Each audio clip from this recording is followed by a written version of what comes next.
Aliah, and thank you for coming to my talk on juvenile giant shovelnose rays. In the nature of spirit, my project, the nature of science, my project has evolved a bit, so we're actually going to be talking about linking the diet and body condition with this new improved title, Digging Deeper. All right, so let's get into it. First, I'd like to acknowledge the traditional owners of the land where we meet today and where the data for this project was collected, and recognize their roles as Australia's first scientists, innovators, and custodians of the land. I'd also like to thank OCS for sponsoring this presentation. All right, getting on into it. So, my research questions. I'm interested in understanding how the diet of juvenile giant shovelnose rays relates to their body condition. And then building off of that, I'm curious to see if it's possible for us to use something called a girth condition analysis to assess their body condition. So, just some background for you. The species that I'm working on is Glaucostegus typus, the giant guitar fish, or giant shovelnose ray, as most people know them. They're part of the family Glaucostegidae, which is the giant guitar fishes, and they have a pretty large distribution actually across the coastlines of 18 different countries, and are known obviously for looking like a shovel.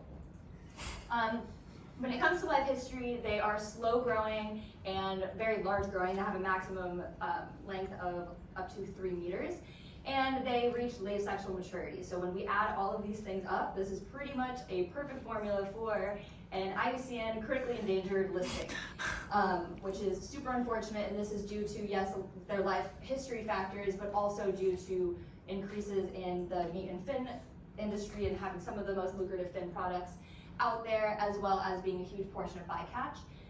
However, it's not all doom and gloom. In fact, in the waters where my study takes place in northeastern Queensland, they're actually locally abundant. So this provides an incredibly unique and important opportunity to study them and learn everything that we possibly can while we can.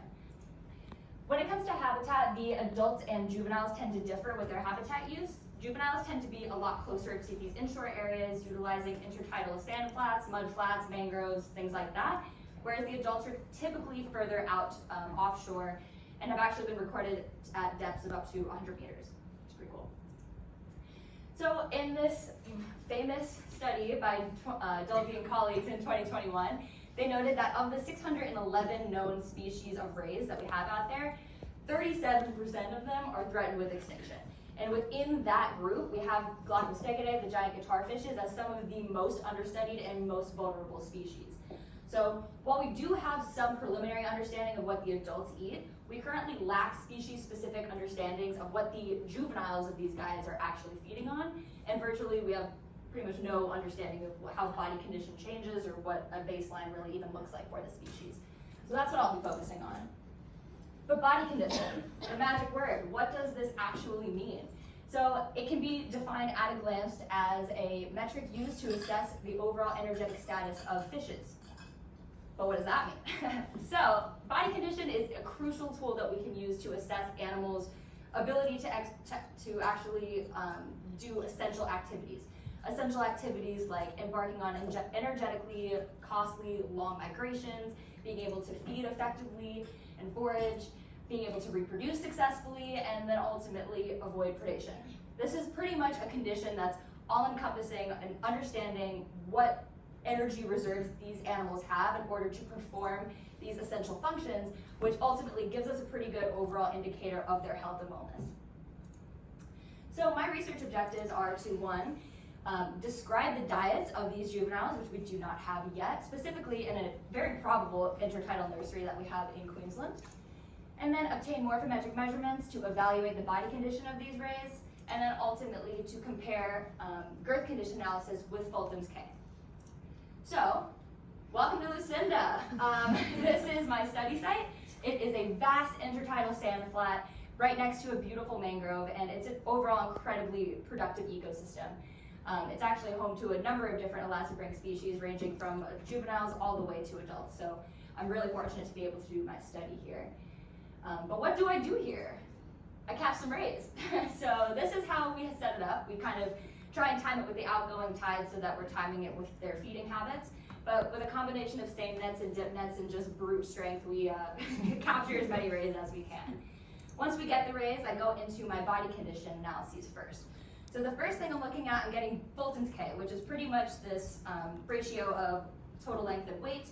And it's yeah, it's a method that has its advantages and disadvantages, so we'll just go over that quickly. So first things first, the pros of this method is that it's widely accepted. This has been one of the main ways that people have been addressing and measuring body condition for the last century. So it's heavily used and a lot of people still use it today. It's quick sampling, so it's just two metrics that you need. You just need weight and length, and then you've got a body condition metric. And it's non-lethal, which is incredibly important considering the critically endangered species that I'm studying. And then, of course, we've got some disadvantages, the main one being that we can't really weigh large sharks. So this kind of condition is only useful for small-bodied organisms. Because like imagine getting a giant bull shark or a tiger shark, unless you have brought with you a marine crane, I don't think you'd be able to get an accurate weight measure for these guys. So that's one of the main ones. Also, people say it might be too simplistic. It assumes isometric growth, which means that as these animals grow and get larger, this metric assumes that their body proportions are not going to change. And I am not convinced that that is true for all species. So I see that as a con. So there's this improved body condition that is the next thing I do in my methods. I get Bolton's K, and then I go for this thing called girth condition analysis piloted by Wheeler et al. In 2023. And it's pretty much a combination of 4 different girth measurements along the body of an animal. So the pros associated with this metric is that you do not need weight to get a body condition metric, which is really, really, really important. Also non-lethal, and they found that this kind of method was actually comparable to Fulton's K metric that they got from these same epaulet sharks. The cons associated with this, of course, is that it only has been used, at least to my knowledge, on small-bodied sharks like the epaulet, and not batoids, like I'm trying to apply it.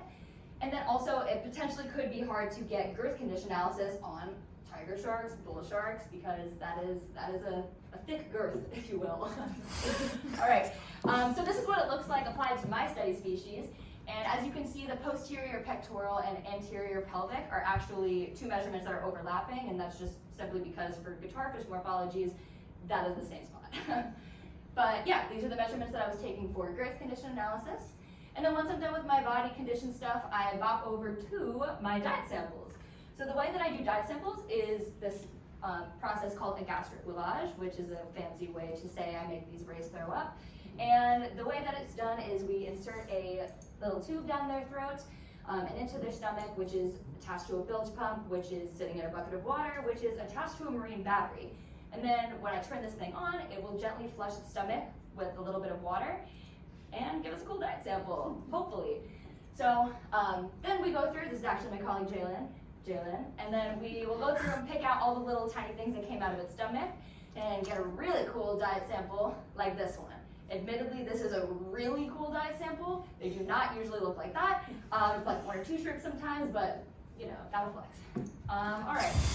Then we have my lab analysis. I take these diet samples back to the lab and then look at them under a microscope and try to identify what organisms or what inverts they are, down to at least the family, but ideally to the species level, which is hard but not possible because they're not digested. They don't really chew, and I've made them throw up pretty much as soon as they eat these things, so they come out quite intact. So far, just a little recap for you. I am still in the early stages of my project. I've done a lot of my field trips already, so here's just some metrics of what we've gone through. So far I've had 9 successful field trips to Lucinda, 66 rays have been caught and measured, 30 diet samples have been obtained, and only 1 questionable sunburn. So I think that is a win considering I'm spending most of my days out in reflective intertidal sand flats. So in regards to preliminary results, like I said, I'm just starting to go through my data now. But this is based off of some ongoing research by my colleague Jalen Myers, who is looking at similar things to me. She already had some diet samples from Shovelnose rays in Lucinda. So what we're seeing in the diets of these juvenile Shovelnose rays is definitely a strong preference for Panea prawns. So things like tiger prawns and banana prawns, that is making up the majority of their diet, with 2 supporting roles being the portunid crabs and paleobonid shrimps. So with regards to next steps, I need to go back and analyze the rest of my diet samples, still working through those. And then ultimately I need to go through and do some data analysis to validate if we can actually use this girth condition analysis on these rays. Just a little teaser, it's looking linear, so it's looking good so far, but I have to do a lot more looking into that. And then finally, to actually create this link between diet and body condition. I'm gonna go do a deep dive into the literature and see if I can find any information regarding the nutritional content of the specific prawns that are making up the majority of their diet, and see if there's a link there of interest. So yeah, that is all from me. I just want to say thank you to all of my lab members and my advisors for helping me learn how to do this stuff, and I hope you enjoyed that. Thank you.